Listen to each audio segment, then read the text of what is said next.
persilakan kepada Romo Bene Mali SPD. Mohon Ibu Vero dan Bapak Siono untuk memberikan sepatah dua kata tentang bagaimana berdirinya ABA. Singkat, padat. Waktu dan tempat kami persilakan.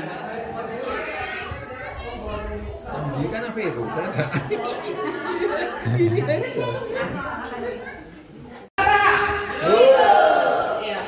Hidup Pur Sicilia. Terima kasih Romo Beni, Pater Beni.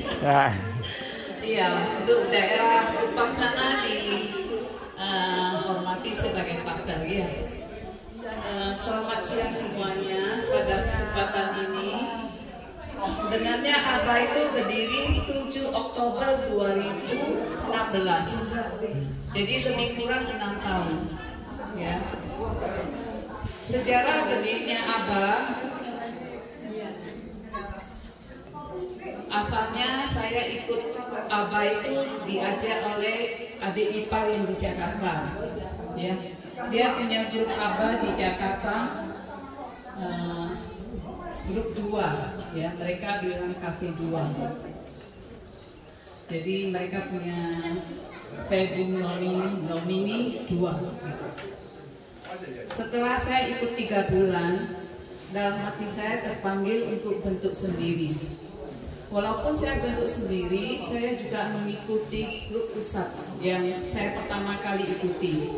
Karena saya merasa belum begitu mendalami betul-betul bagaimana tiap bulan, tiap bab itu, ya, tiap kitab itu ada pengantar.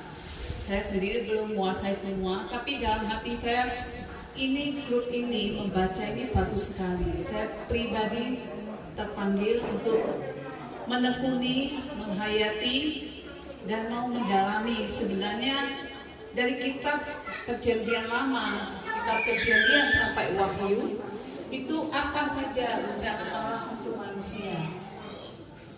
Kita orang Katolik jarang ya baca Alkitab dari Kejadian sampai Wahyu.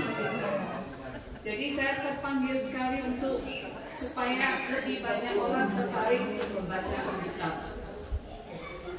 Asal muasal itu satu bab itu satu kali membaca itu 5 bab yang di Jakarta. Sehari 5 bab.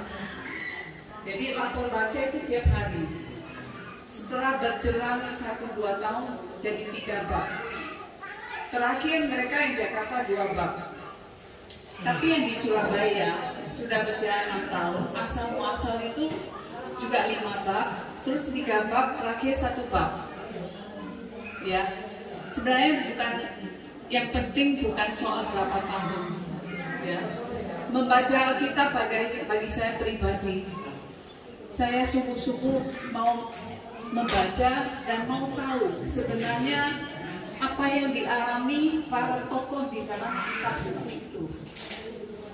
Mulai dari Adam dan Hawa, tokoh Abraham, Bapak Iman ya, sampai Wahyu itu bagaimana tokoh itu bergulat mengalami kasih Tuhan, jatuh bangun. Katakanlah Daud, dia juga jatuh.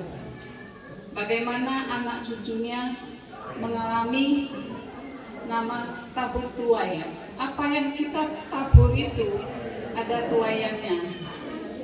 Di Perjanjian Lama ada sepakat lipat, ya.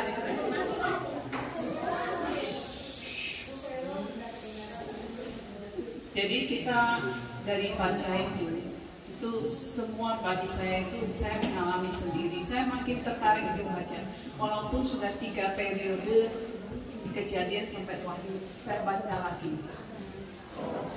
Saya mengalami sungguh-sungguh Tuhan itu mengasihi saya. Bagi keluarga saya sharing suami saya yang waktu 2021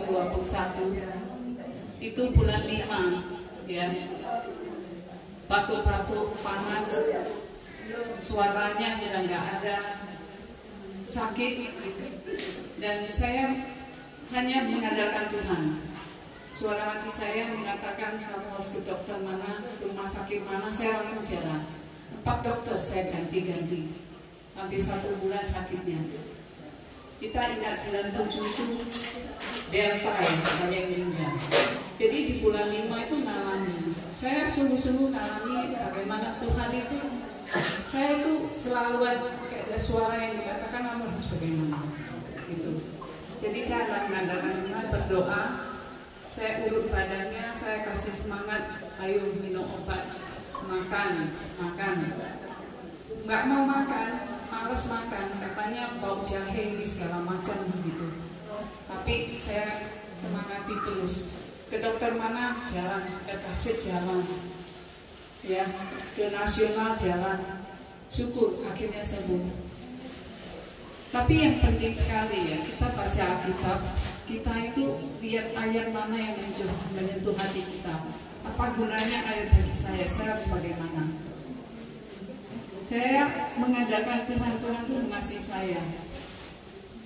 Jadi jangan dan hati kita itu selalu disucikan. Tiap pagi bangun, sucikan hati saya, pikiran saya, kata-kata saya, perbuatan saya yang baik dan benar untuk orang lain, yang sesama.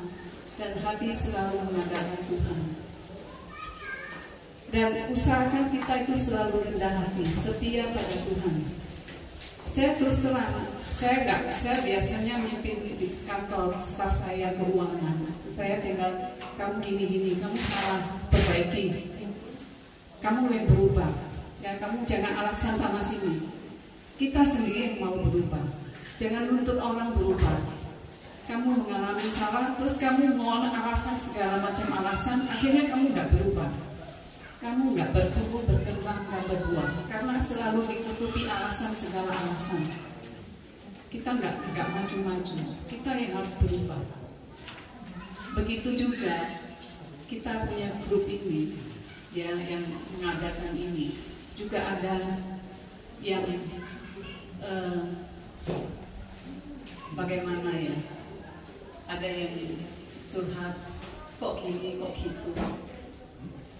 Kok ada yang ini, kok ada yang itu. Gak apa, bagi saya, kita itu kalau ada teman yang salah, kita hanya doakan, dan kita yang minta maaf, gak apa-apa. Oh ya, saya salah ya, saya tadi kurang hati-hati.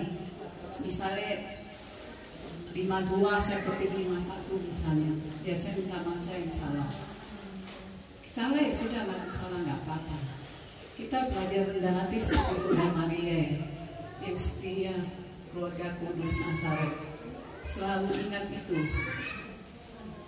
Jadi jangan kita aktif itu karena mau menonjolkan diri, memegahkan diri, bukan tujuannya apa di situ. Saya kalau ada teman sampai nggak mau baca, saya telepon, saya dekati. Karena apa? Nggak mau baca. Ayo semangat. Kadang itu karena ada yang sakit, kadang ada masalah keluarga, masalah kerjaan, banyak masalah.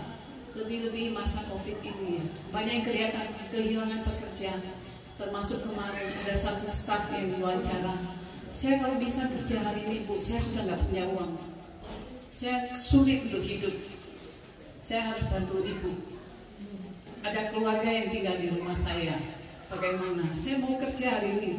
Gak bisa. Bisanya ya paling besok dihubungi HRD. Kamu nggak bisa hari ini kerja. Itulah demikian. Jadi kita itu saling bantu, saling menguatkan. Kalau ada yang mengalami masalah hidup ya saling meneguhkan. Dan kita murni mau membantu. Tidak ada embel-embel karena ini kan itu bukan. Karena kita mengasihi dia, karena Tuhan mengasihi kita semua. Terima kasih. Cukup.